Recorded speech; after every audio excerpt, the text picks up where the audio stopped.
The following is a Journey into Comics Network production. What's up, ladies and gentlemen? It's the Podfather Nate here. You are listening to the Journey into Comics Network Best of the Week Highlights Show. This has got highlights from all shows across the network this week.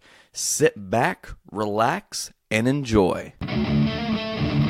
Ladies and gentlemen, you're listening to Journey into Comics.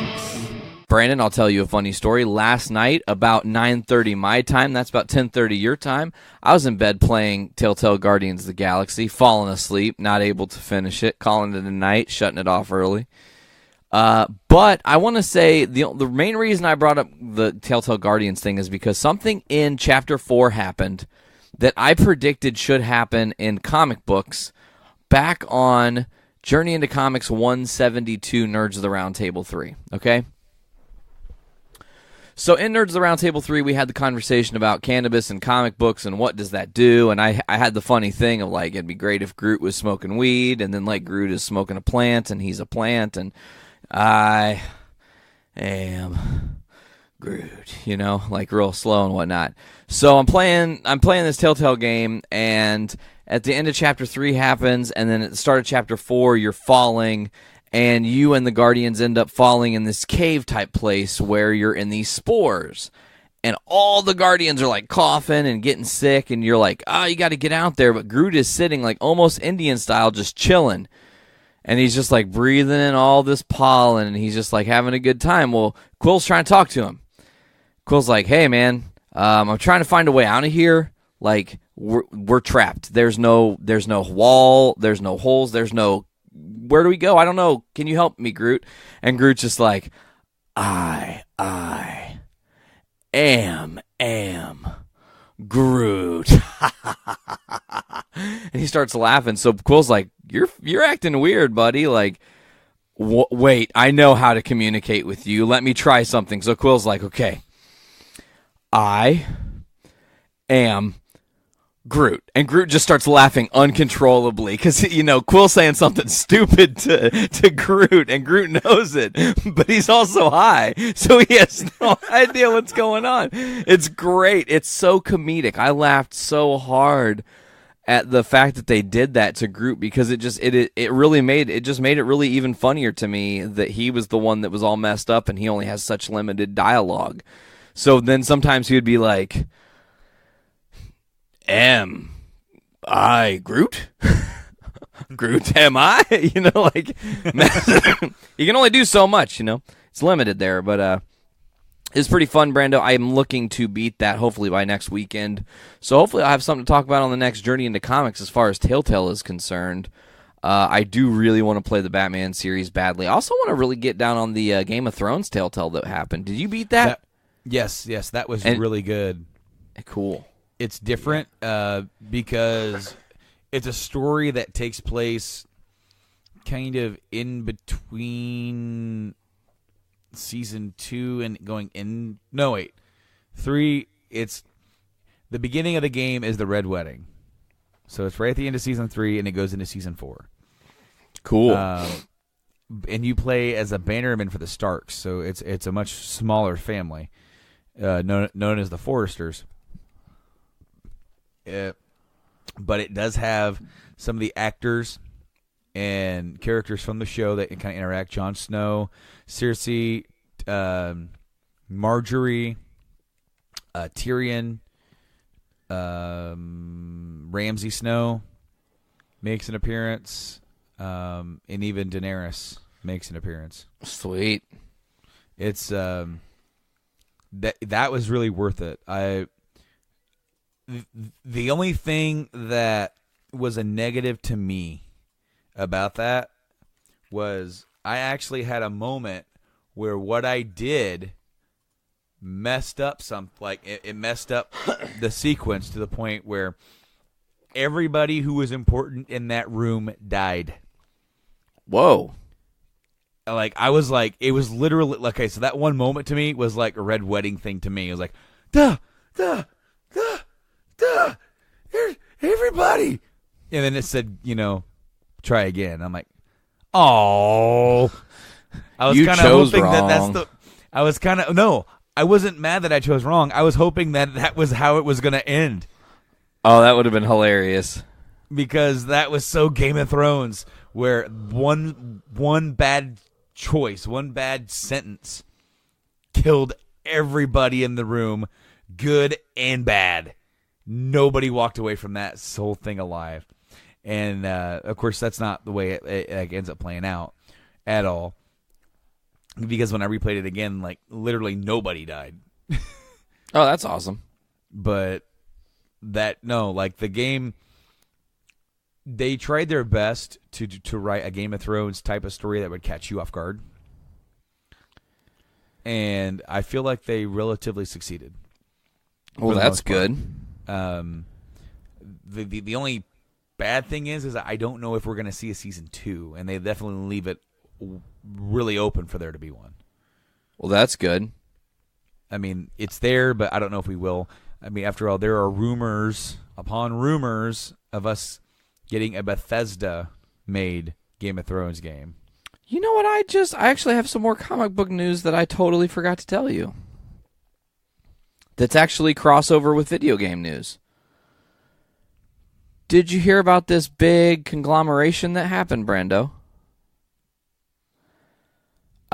Some dudes from Insomniac, some dudes from Visceral Games, and some dudes from another game company, Grasshopper, I don't think it was Grasshopper, somewhere else, are all coming together to make the ultimate Avengers game. It will be... From what I understand, this is going to be them attempting to bring the closest iteration of a story that's very much like your Arkham's in Avenger form, where you would play through multiple times and have multiple outcomes and endings based on who you play as. Okay, so is this the one that's being published by Square?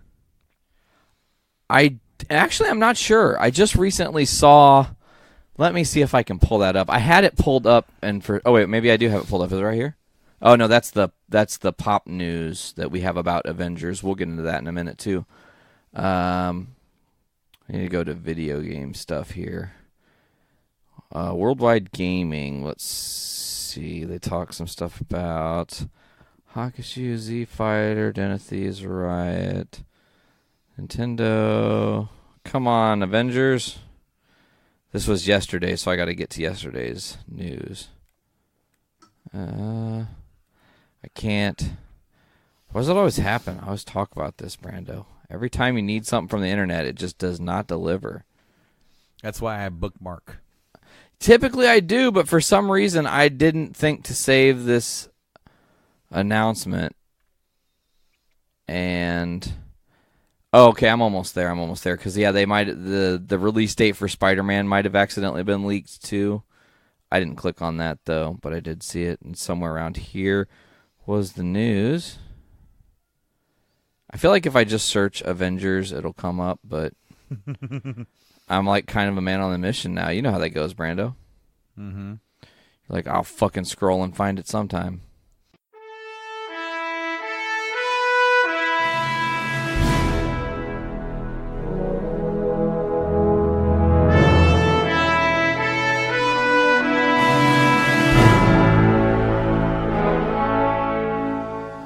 The Republicans have been going after the Democrats for all the money they received from Harvey Weinstein the past few years for campaign contributions and legislation and all of that. Harvey Weinstein, for anyone who's been living under a rock for the past 6 months, is a big Hollywood producer from Miramax and the Weinstein Company, who's put out a lot of movies, who's had a rather large dossier of sexual assault allegations against him that have finally come to light and really kind of kicked off this Me Too movement, which started back with Bill Cosby. So now Steve Wynn, who, if anyone's ever been to Vegas, there's the Wynn Hotel and Casino.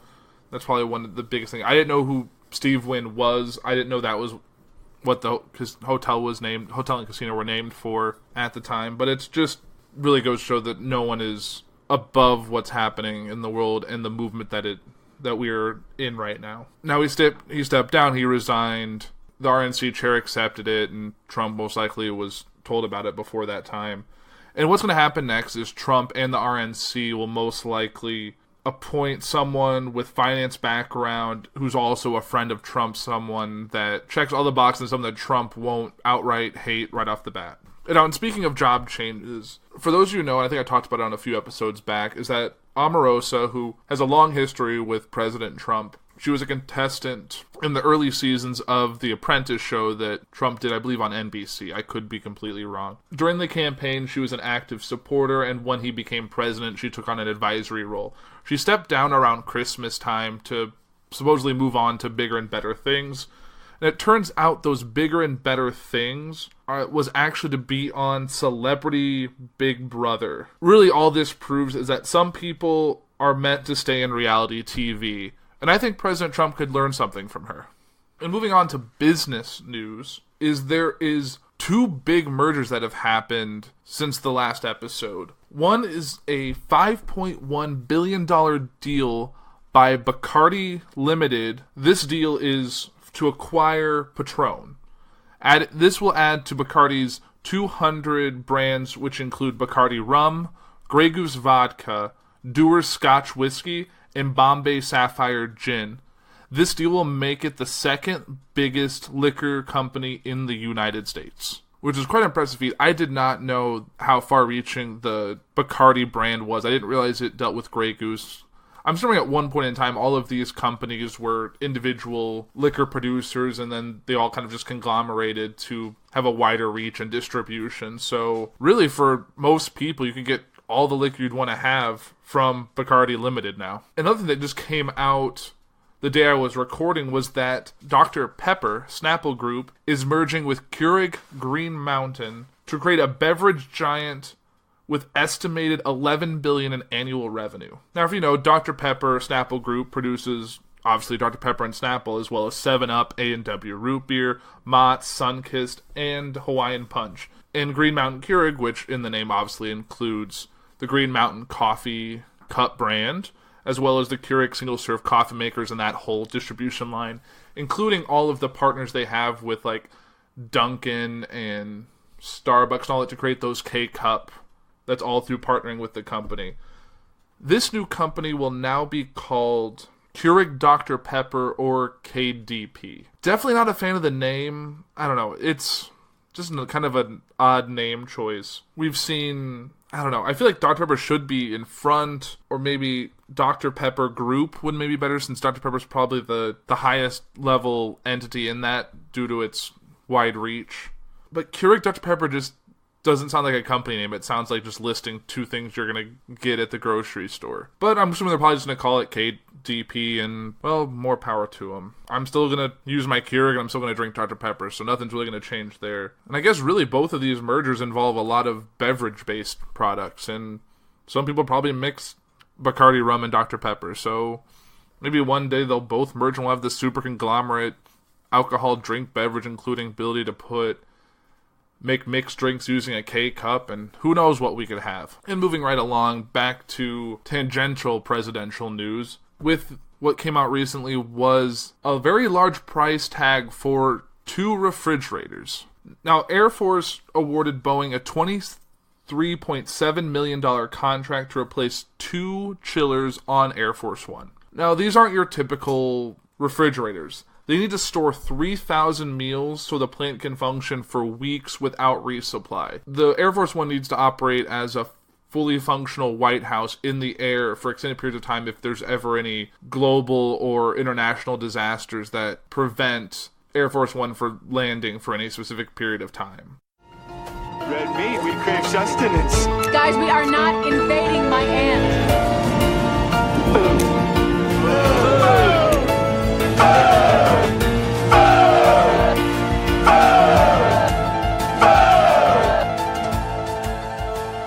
I was very sick this weekend, so Sarah and I decided to have a super old school chill night, and we watched Creep Show, which is one of my favorite Stephen King movies, and Cat's Eye, which is definitely one of my favorite Stephen King movies. And surprisingly enough, she hadn't seen either of them, which is really weird to me, because she loved them, and I knew she would have loved them, but they were some of my favorites. We've been watching a lot of Stephen King lately. So Cat's Eye features a young Drew Barrymore. I think this is, you said the movie she did right after E.T.? Somewhere I don't know pretty if it close. was right after E.T., but it was after E.T. Is it before or after Firestarter? That's what I was going to ask. I think it was around the same time. Cat's Eye, let me look up when that came out. I think it was probably like 1982 or something like that. That's what I was thinking, I know, too. 82 is when Creepshow came out. Let me look. And of course, with Creepshow, Stephen King is like one of the starring characters in this that he's also directing with George A. Romero. Cat's Eye came out in 1985. Oh, wow. So a little bit later, even still. Yeah, this is one of my favorite Stephen King movies. It's like an anthology, which I love. All these little vignettes of weird little stories that kind of coalesce together through a cat. And it's that's Cat's Eye. Yeah. Okay. And then Creepshow is another. It's like a horror comic book come to life. Which is really cool because it All actually over has that. like comic book stuff that like the book opens and closes and actually becomes a comic amidst the story. So it's very interesting how they did that. I caught a little bit of it after Journey into Comics. And seeing your shirt just reminds me of Christine, which is also not a bad Stephen King movie. Yeah, I'm wearing an Elvis shirt today. Maybe someday soon we should sound do like an a in shirt. tandem episode with Literature Podcast and do a Stephen King movie / book episode, I'd like love all that. encompassing. I've read a lot of his books. I would think love that would that. be. I mean, I don't know if Joanna would be down for that, but I think. Well, we definitely need to have a Stephen King themed Foodies watching movies. Oh, I'd be up for that, absolutely, definitely. because there's so many good things. I just saw the new It. Oh, what did you think? I actually thought it was pretty good. Really? Did you guys like it? Did you Haven't guys- seen I it. haven't seen it yet. It's not bad. I went to go see it in theaters with my friend Bridget. Did you like it? I liked it. Yeah, it's definitely not my favorite Stephen King adaptation. My favorite is probably always going to be The Mist. Ooh, that book was so sad. And this has been a running Ooh. theme in Foodies. You guys talking about The Mist and your love for that. So that's Yeah. awesome. That was a sad book. What was it I going to so say? scary. Stephen King. Oh, recently I just saw that they're doing a sequel to The Shining. They already made the book. Book Dr. is fantastic. Sleep. You know what? Did you read Dr. Sleep? I started reading Dr. Sleep when it came out, but then I got pregnant. Oh. And I put it down because I was having a hard time reading it, being emotional and hormonal and all that shit. It's a little dark. It's dark, so I put it down for a while, and then since I had my child 4 years ago, I've barely had any time to read. So I never finished it, but The Shining is my favorite Stephen King book. And I know, like, The Shining, the movie that Stanley Kubrick did, Stephen King didn't like it. Yeah. It's like infamously hated I it. have the miniseries that he made that's more true to the. Yeah, But I saw the haven't- miniseries. What was that? Steven Weber who was in it or something like Yeah, that? I haven't watched it. I have it. It was unnecessarily long. Well, it's the What? The Stephen King miniseries of The Shining that he produced. See, I love Stephen Was that King. on Sci-Fi? Yeah, Might have. I think Yeah. so. I feel like it had Portia de Rossi in it. Yeah, the, something like that. I Well, don't his remember. It miniseries was good I didn't see that. with Tim Curry. You didn't see that with Tim Curry, with John Ritter and Tim Curry? Yeah, you didn't see that? You know, Yeah. the original Pennywise. That was Yeah. that was a miniseries. It was two. It was like It was like basically like Oh, yeah, I've like- seen it that. was like obviously. 3.5 hours long. yeah, but Yeah, they broke it up. I how they remember aired it. we had it. It was on VHS and it was 2 tapes. Yeah, it was the kids and adults. Because Interesting. yeah, I also saw the Gunslinger recently too. I didn't see that. The Dark Tower. The Dark Tower, not the Gunslinger. I really liked that Netflix show with James Franco in it. 11/23. That was actually my first Stephen King book that Really? got me into his back because I liked. I his really story. liked that show. I thought we were really into it. We binge watched it and finished it in like a weekend. Wait, what?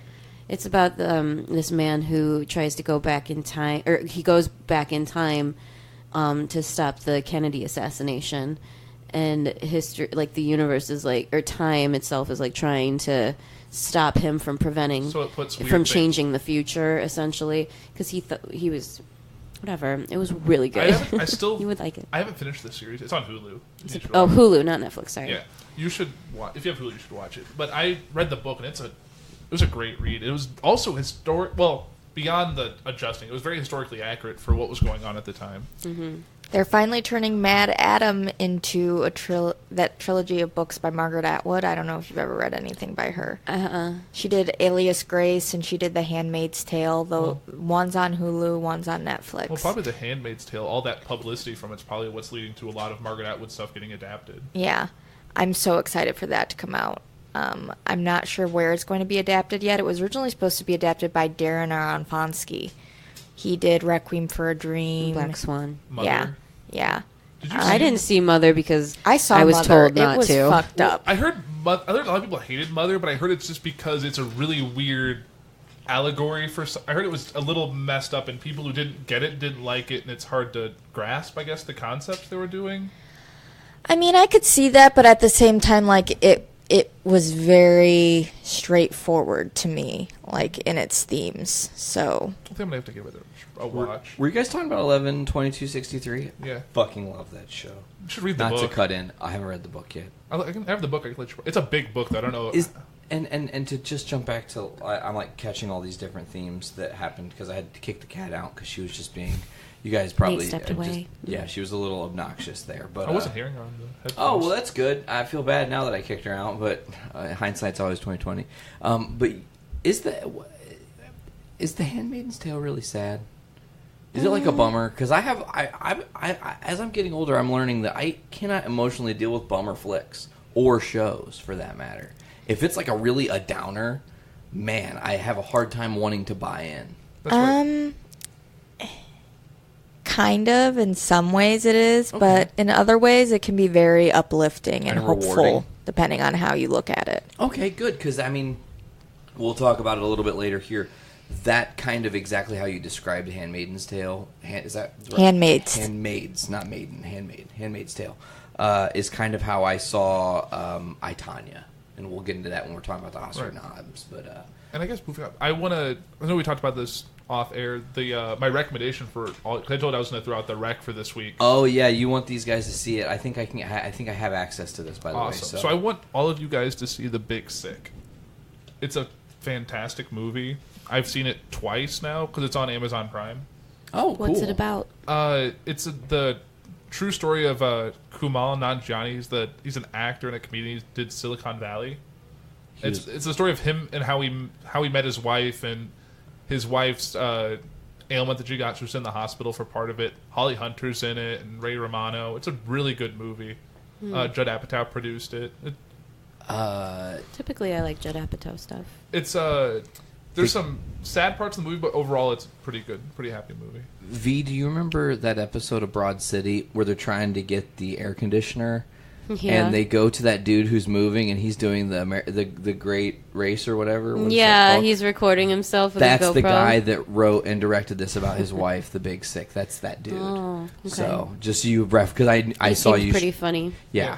So and it's kind of I don't want to compare it to Funny People because they're very different movies, but it's kind of the feel of Funny because they do like bits and pieces where like because he's a comedian, so there's like bits where he's like performing his stand up and like backstage stuff is incorporated into that movie. So I really encourage. It's not a super long movie, but it's really good. So that's my rec. And that's also an Oscar nom. It's an Oscar nom for Best Original Screenplay. Oh, excellent. Cool. So we talked about what you recently watched, V, which was some Stephen King and stuff. Mm-hmm. AP, what about you? Other than recommending The Big Sick, is there anything else you've been watching? I talked a little bit while you were out of the room with I saw It and the Dark Tower. Oh, what did you think of Dark Tower? Did you already elaborate earlier? Not particularly. Okay. It's just I haven't read the Gunslinger series or the Dark Tower series by Stephen King, but I know this movie is not it's more of a loosely adapted than like a straight adaptation of any of the books, or it's just like it's a relation to the story, but it's its own entity. But it wasn't terrible. But I feel like they could have done more. It was also very short. It could have easily been another half hour for me. Interesting. But I saw that, and with movies, I think the movie I saw that's also a Best Picture nom was The Post. I want to see a very that. timely film. So much stuff is a subtle jab at the current White House and administration, and a lot of Nixon comparisons. So interesting. Yeah, it's definitely worth a watch. It's Steven Spielberg, Tom Hanks, and Meryl Streep, which you really can't go wrong with that. Yeah, how can you lose? I mean, that's like a home run stacked cast, right? And a John Williams score. So, oh wow, yeah, for sure. Lauren, what about you? Anything? Watch anything good? Nope. The only thing I recently watched was The Descent.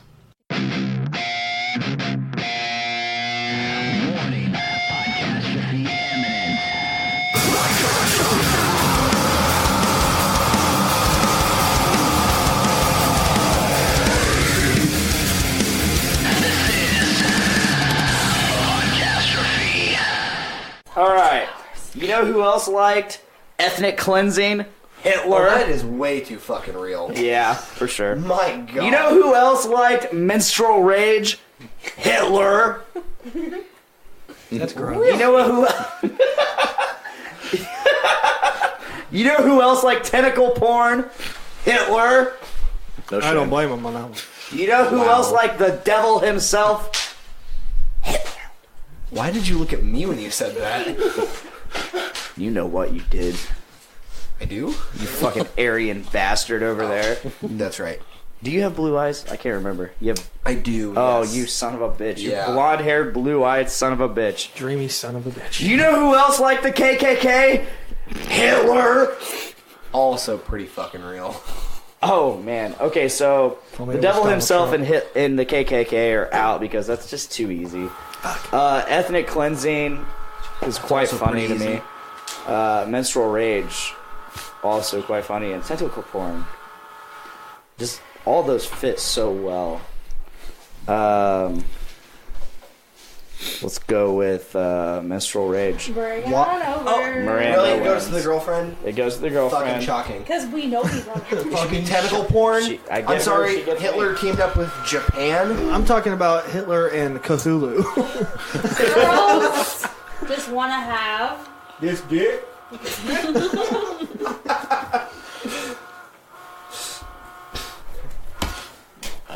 Is it offensive? Maybe. I hope so. Oh, trade ya. I really hope you get this. We'll see. I also need a card. Nothing for this. Thank you. You're welcome. Nothing.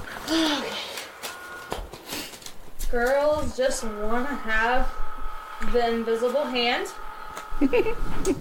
Girls just want to have shiny objects. I don't blame him on that one. Girls just want to have the heart of a child. The literal heart of a child, or The like heart- figurative? Depends on the woman. Heart of a child. Depends on the woman. Girls just want to have however much of the $20 can buy. That's called a 20 bag. You don't get much with that. Girls just want to have a disappointing birthday party. I'm sure they do. I'm sure they do. Think of the movie 16 Candles.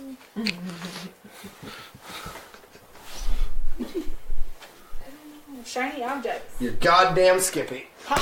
Boom. I don't know what you had, but But clearly I don't. I But had it the was invisible stupid. hand. Oh. You would. Fuck. I knew it. The moment she said, I knew that was yours. Shut up. So goddamn I really wish you were predictable. funny. So do I. So do my parents. It's okay. Alright, so art isn't just a painting in a stuffy museum. Art is alive. Art is blank.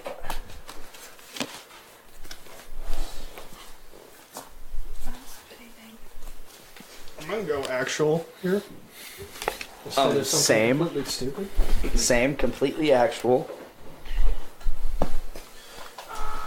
I really hope I win, guys. That way I can dab like a motherfucker. Me too. Alright. Oh boy. Dab. Oh boy. Alright. Art is alive. Art is Shaquille O'Neal's acting career. Hey, Kazam's a good ass movie. Amen. Art is Steel. breaking out into song and dance. Art is Miley Cyrus at 55. Art. Accurate. I'm gonna say that one for last. Art is a lifetime of sadness. And art is racism. Art is the lifetime of sadness. That's way too fucking real. I just think of Arrested Development and how every like scene they're just like, "Hello, darkness, my old friend." Trolls. Alright, I am going to go with breaking out into song and dance. Aw. Champion. Good. Wait, what do you gotta do? Finally, that shit fell off your head. Be dabbing like a mofo. Also, don't put that fucking hat back on. I gotta really say, it's a blast having like all of my friends, like some of my OG. All means 3. Oh, Somebody notify Webster's. 3. Have them change that into dictionaries. A lot of my OG friends. A lot. That implies a majority. Yeah. That means he has at most 5 friends. I'd go with 4. 5 OG friends. Okay, and 3 of them are here. So I'm really glad to have all you guys on my podcast. Also, the Pacers lost to the Lakers. Nobody cares. Lonzo MVP. Nobody cares about sports on my podcast. Talk. They're talking. Okay, that's yeah. We're having fun. Hey, remember who when do you you said think's you only gonna had make 5 the friends, Super Bowl? Austin? Not the Patriots. Yeah. Probably the Patriots. Damn it. Probably the Patriots. What, the Patriots? They're probably gonna make the fucking Super Bowl. Fuck no. So we Saxonville got 2 all day. Patriots fans in this room right Jalen Ramsey. Get out of here. AJ Bouye. Oh, wait, that's your Calais Campbell. You're not a Patriots? Malik Jackson. I thought you were. Miles Jack. Oh, that's right. You're a Colts fan. I'll keep going. No. Oh, what are you? Oh my God. Scoot. What is he? Scoot. I actually have to tell you this. talked about I've been to tell you this. Don't hate me. No, I just want you to. I want you to realize that I got called a fucking Colts fan. Oh, I know. I heard it. And I'm about to I want you to realize. So I have to tell you, and I'm sorry, like because you're such a good friend Miranda's of the mine. Colts fan. But from now on, You were such a good friend. every time I hear that Dallas is playing, bad I for you. have to like pray for them to You're a lose. Colts fan. I feel bad for you. That's true. I do too. I gotta stick up with my boys. There's a I guy love him. at the bar I used to work at. We called him Golf Mike. Mike, if you're listening, fuck yourself. Cowboys fan. He was the world's biggest Cowboys fan, and he was the most unbearable person I've ever met in my life. So I can't ever hope for a Cowboys victory again. I don't either. Gotta get them draft picks, baby. I was gonna say jump ship, coming to Baltimore. We'll welcome you. I actually want winners. We didn't make the playoffs either, but so do I. Do I hope? Thanks, Andy Dalton. Always need New England fans. All right, I'm If you glad wanna we be a had winner. the sports ball moment. Matt, read somebody your feel left fucking out? card. All right. Matt, he's just salty about Atlanta losing to a backup No, I quarterback. knew they Nick Foles. suck this season. You know the Colts are picking up a Patriots coach. Yeah, they might actually win Josh next McDaniels. season. It's okay. He was a shitty coach in Denver, so Yeah, that's very I'm true. not holding my breath in Indy. Patriots are planning some other cheating. All right. But I he mean, had- well, that's but he had- that's probably true, but and he doesn't have Tebow. Reed. We need true. Tebow. All right, it's ready? Jacoby Brissett. We have run as fast as you can. You can't catch me. I'm blank. Bill Mitch. I really hope that says adopted. I was gonna say black. Or that. I mean, aren't they synonymous? Generally. We need a card. What are you doing? Over here. Your Okay. card or mine? That's yours. Ooh, jumping in. Has everybody got their card down? Yes. You piece of shit. You're rude too. This is a lot of negativity. It happens. Need the power of positivity. I'll show you. Run as fast as you can. You can't catch me. I'm the little engine that could. Wow. Accurate. Run as fast as you can. You can't catch me. I'm a sassy black woman. What? I just got like a fucking image of like. Run as fast as you can. Can't catch me. I'm the rhythms of Africa. Ooh, that got way too. I just real. think of Toto. Yeah, Doom, doom, doom, doom, doom, doom, doom. That's a good song. I like that it one. is. Run around as fast as you can. You can't catch me. I'm Lance Armstrong's missing testicle. Just rode away on a bike. Damn, that was fast. Damn. That's 7 Tours de France fast, baby. Have you guys seen the? I'm trying to read the card here. Sorry, dude. I gotta interject here. The Tour de Pharmacy with Andy Samberg, John Cena, basically all the Lonely Island guys. Dude, it's like 45 minutes long, and it's like a mockumentary, and it's absolutely hilarious. It's like a mockumentary that takes place in like the 80s or If you want a whatever. good mockumentary, watch American Vandal on Netflix. Dude, yes. I love American Vandal. We talked about Jimmy that. Tatro. Yeah. Very MVP. Very Yeah, early in yeah. Podcastrophe, we discussed American Vandal. Holy shit! Wow, It's good, man. that show. All right, run as fast as you can. You can't catch me. I'm a super soaker full of cat pee. Oh shit! That one kind of rhymes, so I kind of like it. I like it too. Witty. But the winner is a sassy black woman. Good luck.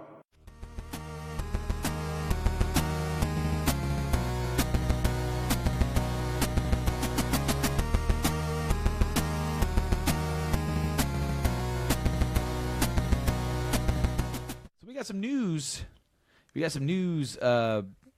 Let's just kick it off with the whole BioWare thing because you didn't know about this. No. I brought this up to you, and Anthem got delayed from late 2018 into early 2019. Yes. So there's that. Now, there's a good thing with that with EA because that is still within their fiscal year. So whether or not that game releases in the fall or the spring, as long as it's before the end of their fiscal calendar, right? It's still going to go. All the sales and marks on that are going to come out on the earliest part of that will still be, reflected. Now, here's the kicker. From what I'm hearing, the future of BioWare is solely dependent on the success of this game. And what I mean by success, I mean by EA standards. But the thing is like, when you look at EA standards, their standards suck. But they also, they put stuff too high on a pedestal. Okay, so Mass Effect Andromeda came out last year. Right. And it sold about 3 to 4 million copies. That's not bad. Yeah. Pretty good. They wanted way more than that. They wanted over 10 at least. Probably. And, so, that game has its problems, okay? And somebody asked me yesterday when I was buying those pops, they're like, what was there something wrong with that game? Because it's it seems like that game came out, and then we just hung on to all this merch and didn't really move a lot of it. And I'm just like, it disappointed people. Yeah. But as a Mass Effect diehard fan, having played and finished that game, it's not nearly as bad as what people say it is. Right. The worst part of that game is that first 10 hours. And that is that's where you lose people. First 10 hours. Man, that's kind of what was playable in the EA early access that got released. Was here's the worst part of the game. See, and that's something that is almost now that first 10 hours has to be, your grip. And then in the middle, it can kind of be slow and maybe lacking a little bit, but the end has to obviously be good. With Andromeda, it was the new play style with the open worlds. Yeah. That's what was really the drag down because they were trying to make these big open world explorable planets for you to be able to go. They wanted to bring back that feeling from Mass Effect 1 where you felt like you could go anywhere and do anything even though you couldn't. Right. You were a space explorer. And they wanted to do that, but now they made that map so big and made your time there so long that you lost people in the process. And also with BioWare, so Anthem has been in development since 2012. Yeah. Basically what they said is that for a long time that game idea sat at a certain stage of purgatory because they didn't know exactly how to do it. And now that, obviously in the last few years that Destiny has come out and kind of paved that way for a live multiplayer experience in the game. Now you have almost your framework. Oh, okay, they do this. It's well, how can we make that for a game that we're making? Right. Let's look at that for inspiration, but let's do our own thing. So that's what they're doing with Anthem. And, of course, now BioWare has been slimmed down to basically one team. There are two teams, but most of the team is working on this. And there's a very much smaller team that's working on the next Dragon Age game. But that game is still in conceptualization because it's been completely rebooted from the ground up. And the idea of what that game is going to be, that they have said that will be a, quote, live game, just much like Anthem. However, they said that the game will focus solely on story and characters. I don't know how they're going to mix the two. It's going to be difficult. However, we may not even get there depending on how Anthem does. They do plan on having a beta for Anthem, early access for Anthem, and doing this big thing. It could come out, and it could be the second coming of BioWare. It could come out, and it could be lackluster, but okay. I think anything other than a blowout is going to be a disappointment to EA. Yep. And they're going to see this as the potential window to shut down or do something with BioWare, and it could be their fall. I'm really worried about it because I talked about this with Tyler, or with our friend Tyler, and he goes, just imagine how different the world would be if someone else bought BioWare and not EA. And he asked if anybody else could do it, who do you want to see do it? And I said, Microsoft. Yeah. Because Microsoft teamed with them on the KOTOR, with Jade Empire, and on Mass Effect. Give it back to them. It's almost a no. Well, I mean, and they didn't even own BioWare. They just said, "Hey, we'll help you get this thing published." Right. But it'll be exclusive console-wise to the Xbox. Having BioWare be exclusive to Xbox would be a reason to buy an Xbox. Yes. Meanwhile, you let them have the creative freedom to make the game that they want. And don't rush it. Yeah, don't rush it. But, like, can you imagine if all the Dragon Age games and all the Mass Effect games were exclusive to the 360? Yeah. When you're looking at exclusives for that era, 360, PS3, over here you got Gears, Forza, Halo, Fable. Okay. Yeah. Over here you got Uncharted, The Last of Us, Gran Turismo, God of War. God of War, Little Big Planet. Yeah. And that's just like the tip of the iceberg. Right.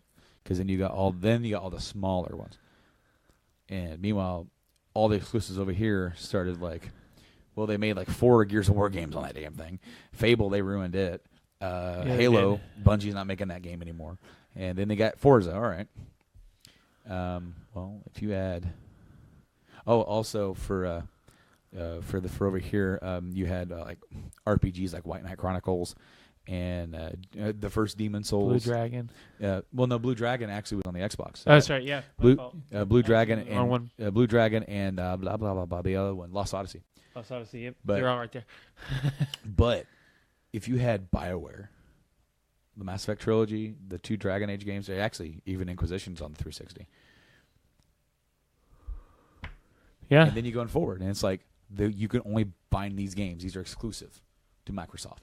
And now, when you're looking at exclusives, like the PlayStation has so much more to offer than the Xbox. Yep. And then the Xbox has backwards compatibility. It has better 4K experience. There are plus sides to getting an Xbox, but if you don't care about the 4K, and a lot of people don't right now, like some people are making that jump up, but not everybody is yet. Right. You can play all your awesome third-party games and the better first-party experience on the PlayStation. Yep. So, I that's a pipe dream that when he said that, I went instantly to Microsoft. I'm like, there's nobody else. Like, if EA didn't own BioWare should be with Microsoft and should be helping to elevate them. Look at EA standings here. Battlefront, it's flopped. The reboot of it's flopped. So I'm thinking EA's looking at, they haven't really put out anything great in a while. I mean, name one great game that's come out in the past 4 years. But the only one that I can think of would be even close. And this is from me. That'd be Battlefield 1. Yep. That's the only thing that I can think of that's came out that's been like, oh, this is awesome. A lot of people are like, Battlefront, we're super excited. Here's the beta. It sucks. Yeah. Okay. Never really. And then here's recovered. Battlefront 2. All right, we're super excited. Oh, you can't get a single character without buying them, so you have to invest like $500 or $600 to get what you want. F you. That's what people are like. F you. I'm not spending. At the time when it came out, it was like 50 or 60 or something ridiculous, like 5 or 6 months to unlock everything of consistent gameplay. Yep. That's insane. I get EA's trying to get off that, hey, we can buy stuff. Here's the packs. I mean, Mass Effect kind of started that, and then Dragon Age incorporated that. But it was different because it was co-op play. Right. It wasn't in main. And the game was balanced enough to where you could play on the hardest difficulty with the weakest stuff. Yep. And still do it if you were good enough. Right. Or like if me and you were playing together and you had better stuff than me, Like, you might get higher points than me and get some more kills, but it's not like I won't be accomplishing anything. Right. So, and that's where when you have like when you incorporate that into PvP, and you get somebody who has spent $500, gets way better stuff than you, and all of a sudden they're just stomping the floor with you, and it's competitive. Yep. You know, that's where it's messed up. Yes, they really messed up on that department. But I mean, all I see now if I watch Hulu, that's it. That's all I see is commercials for Battlefront 2, Battlefront 2, Battlefront 2. It's like, I wonder if you can't get the sales that you want.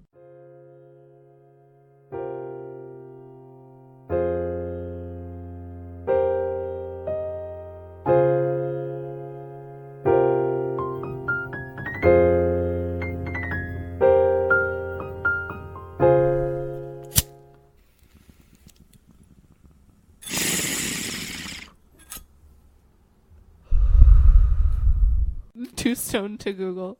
Hey, Twitter. Can you, like, hey Siri that? Hey, Twitter. My toddler tries to hey Siri all the time.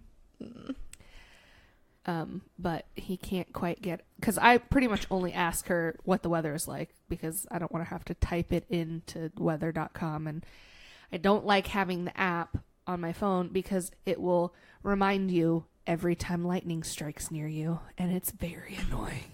Yeah. Even, like, I turned off notifications, and it was still like, hey, there's lightning, like, every 30 seconds, and I just got really sick of it, so I deleted the app. Hey, did you know there's lightning? Right? So I've got, like, what the forecast or something like that. I love that one. And then I just ask Siri what the weather's like, and she'll tell me. So Wyatt now goes, hey, Siri, that the weather like.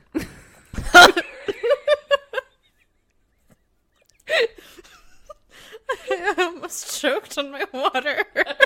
I'm so sorry. I didn't realize you were drinking. But yeah, and he sounds ridiculous, but so adorable because he's in that phase where he just wants to copy everything. And he does. He's a complete parrot, which is evident by the amount of times that he says fuck in a day. But yeah, he talks to Siri, and it's quite adorable. Not gonna lie.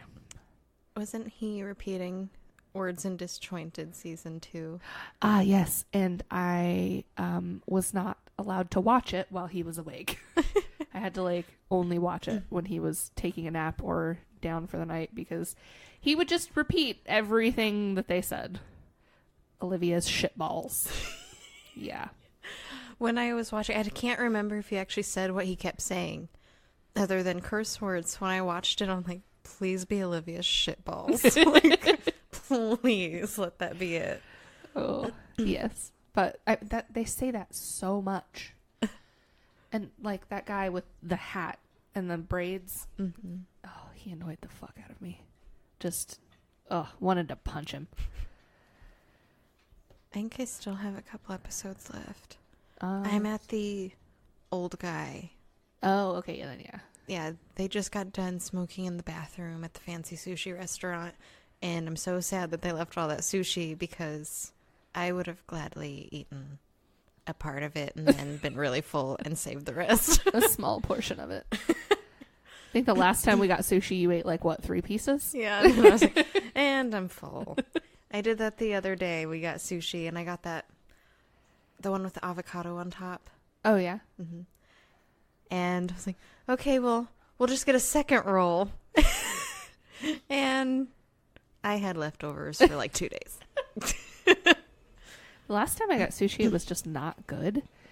So I'm turned off. Really? Really? Did you hear that? Yeah. Did he fart? Yes, he did. Oh, that reminds me.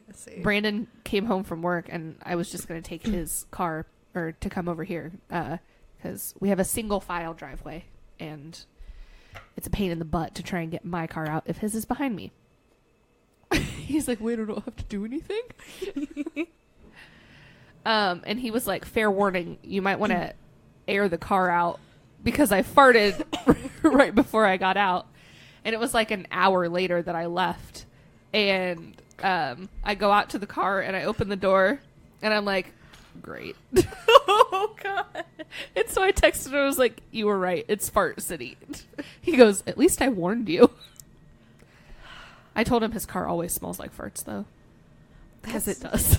Man, those are some intense farts. Because an hour? Yeah, well, I mean, in a shut and, like, completely tight car. He goes, spray some Axe. And I was like, are you trying to kill me? I was like, Axe is so strong, it would, like, coat my lungs. That's all you'd smell for the rest of the day. And I'm like, you're 30 years old. Why are you wearing Axe? Wait, how old is he? He was born in 86. So I think he's 30. He'll be 31 this year. I can't math. Let's to the phone. 2018. Wouldn't he be minus 19? Mike was in 86. 85. He's gonna be 32 this year, so he's 31. I'm sorry, honey. There was one point in our lives that I was talking on the phone to the bank, and they asked for his birth date. Yeah. And I told them my friend Hannah's birthday, which is one day before Brandon's. And he's screaming at me from the other room, "That's not my birthday!" I was like, ugh. It's like, I remember your social security number, so you don't have to. You can give me the birthday. Oh my gosh. I remember his social security number better than I remember my own. Because I use it more often. I guess that's fair. Yeah. That's fair. Look at this face. He is pathetic. He's just begging. Yeah. Licking his lips. I know I just got a treat for not doing anything, but could I have another? For not doing anything? For sitting here and looking cute. Not even sitting, just standing there. Oh, is he? Yeah. Tilting his head, that's all he's doing. I can only see his head. Oh. So, like, your jacket blocks his body. So I was like, oh. Every time that I think I am over this sickness, I'm just like, so congested. So congested. I am the mucus monster from the Mucinex commercial. It's disgusting. So we have something to rant about today. Yes, we do. I need to take another hit before I rant about it. I agree. You go, and then I'll go. Yeah. Oh, that French inhale, baby. Joanna's trying to learn how to blow O's. It's not going super well. Yeah, I'm not going to do it on the microphone unless you don't want to hear us talk for 10 more minutes. Okay. Now you're going with your really awesome bowl. Packed with all the good stuff. Yes. Oh my gosh, this is like the keefiest weed I have ever had in my life. Like, there's so much. I'll have to post it on the Instagram, but there is so much in my little grinder. And I've only gone through a quarter. And not even all of it was ground up in my grinder, so. It's pretty awesome. Pretty good.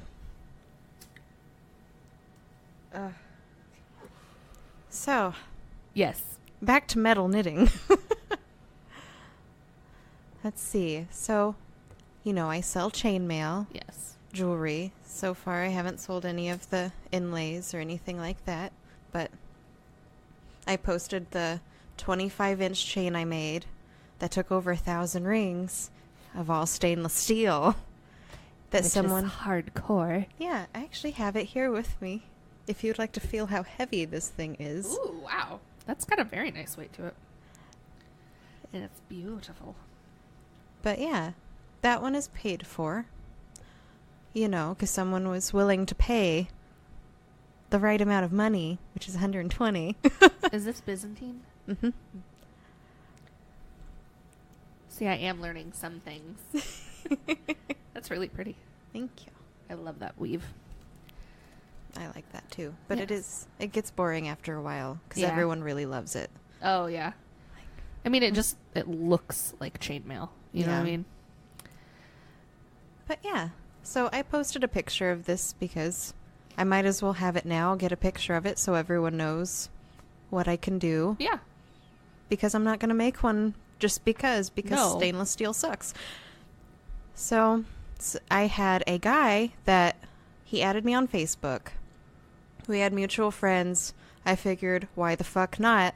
I didn't talk to anyone in school, so a lot of people know who I am, and I didn't fucking pay attention to anybody. I just wanted to get the fuck out of there. So I accepted it, and it's been a few weeks. You know, there was absolutely nothing, no contact, just the friend request, and that was it. You know, because I don't say anything. So. See, I'm not the type of person, like, just because we have mutual friends, I'm not going to add you. Like, if I don't want you on my friends list, I'm just not going to add you. And, like, I don't want many people on my friends list. I'm not all that concerned. I mean, I still don't have a lot of people on my friends list. It's quite pretty small. It's very small. But, you know, I just don't give a shit. It's time for Brews with Dudes.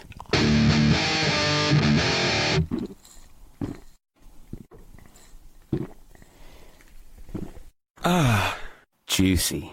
That was a really cool experience. He's been in at least one other time, and I wanted to say something, but it's almost like, I mean, this is going to sound weird, like kind of like celebrity fever. You know, you don't want to walk up to one of your favorite musicians and just gush about how much you fucking, you know, you don't want to be that. You don't want to be that guy. You don't want to be that fanboy that they're like, yeah, hey, thanks. I get this all the time. And then, so I was hoping that we got the perfect subtle moment where you could just be like, hey, by the way, your beer's fucking good, dude. Good fucking beer, dude. You make some good fucking beer. It really did help how he talked to us first, and like they were super sociable. Like reached out to the whole. Oh, hey, you're a metalhead. So am I. Yep. Great. Absolutely. Great. That's why I love wearing my patch jacket. Yeah, because it's just a conversation starter. Yeah. People are just like, oh shit, like this is the shit you like. You're just displaying it for everyone to see. So. Yeah, and then on the way out, after we sampled his beer, I made the joke about what has being a metalhead ever done for you? Well, it opened up social lanes, and it's gotten me to meet people I never probably would have met before, and absolutely found channels that normally I wouldn't have gotten of if I wasn't walking around wearing metal patches and being a metalhead. I think Jess brought it up the other day. She was talking to one of her friends, and they brought something up. Maybe something about bowling or something, and Jess is just like, oh, Nick knows a guy that owns a bowling alley, and apparently she'd done this kind of thing a couple different times, and they finally made the comment like, damn, Nick just knows everybody, doesn't he? And it's like, and she said, well, if he doesn't yet, he probably will soon. And it started with metal, metal was just the thing that, like, that's what got me in with people like OMFC and the Lafayette Theater, is like they weren't necessarily into metal, but I found a way for it to be an approachable thing for people that normally wouldn't have done it. So. Oh yeah, definitely. And yeah, I think old boy's girlfriend said it. She was like, there are perks to being friends with the brewer. And by friends, it's like we've been talking for 3 minutes, and all we really talked about was how much we love metal, Mm-hmm. So that's the number one bonding thing that I found in the past couple of years, aside from beer. People love talking about beer. People love, if you like good beer, then you like talking about the stuff that you like. And right now I'm much better at talking about metal. I could tell you about 20 different subgenres of metal. But I don't know if I could quite yet tell you about 20 different subgenres of beer. Not yet. Not yet. We're almost there, though. We're working on it. That's what this show is. This is the exploration. So, thank you, everybody that's listening right now. We're 22 minutes into our journey into beer. This is episode 15 or 16. We've been doing this for a minute. We've been having some fun. I just got word. This is pretty damn cool, that one of our last episodes, I believe episode 12, was the first episode on the Journey into Comics network that has had over 100 downloads.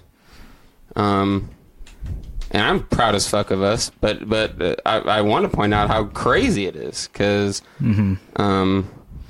they've had, I think, Journey into Comics themselves are on episode 160 or 70, like about 74. Yeah, they're 75. They're bossing through it, and they've been doing it for a while. 4 years. I'm very no, not 4 years. Is it? Yeah, 4 years. If it's an episode a week, then it's at least 3 years, if not more. So 4 years. If there were no bye weeks. But all that being said, I wanted to take the time to thank everybody for liking us and for sharing our page. I mean, statistics it's right there. It says it. Yeah. We got people listening to us, and we really appreciate it. We're going to keep doing it. We're going to try to do more fun things. I believe by the time this episode has come out, you will have already listened to our first Tap Takeover edition. That's another thing that we're working on, working down at Jerry Lee's. We just talked to the gentleman at 450 North Brewing in Columbus. It was funny. I talked to one of the bartenders and asked about the distribution guy or the marketing guy, and kind of told her, I laid down the credentials. I'm into beer, like beer, brew podcast. And the guy walks out, and he sees us, and he goes, oh, it's these guys. Because he recognized us, because it's the same guy that's always standing there selling the beer. And we talk with him, joke with him, laugh with him. So when he walks out and sees us, he's like, holy shit, you guys, you're the ones that are all about it. So he said that they've got some stuff in liquor stores around here. There's 2 bars that have something of theirs on tap. And I said, we're trying to help our friend turn his bar into a spot for craft beer, they'll have everything you want, but you can also anticipate there being something that you haven't tried yet. So we did it with the Rheingeist. We did Austin and I and Brett and Zach, a bunch of the guys from the show regularly went down there for Pinball League, and they still had some beer from the takeover. So we got the Sweet Tart. He said we've got a little bit of the Sweet Tart left, and when we're done with it, we're going to put the Andromeda. And I fucking love the Andromeda, so I was like, so good. Fill pitchers. Fill the pitchers with the Sweet Tart until it's empty. So we got 2. Luckily, his group of people, his wife and friends, they love the Sweet Tart. So they took 1 and we took 1. Well, then we got the Andromeda and started blending. We put a little bit of the Sweet Tart in with the Andromeda. I actually did it with my Anti-Hero, too. It was phenomenal. This whole blending thing. Very good. It's easier to do, I think, with sours, because it's easy. I can see that. It's easy to pick an IPA or something that's got open enough profile that you could throw something in to add a little bit of flavor. Goodness gracious, I'm talking a lot. Let's jump right into this next one. This is the Blizzard of Haze from 450. Cheers, boys.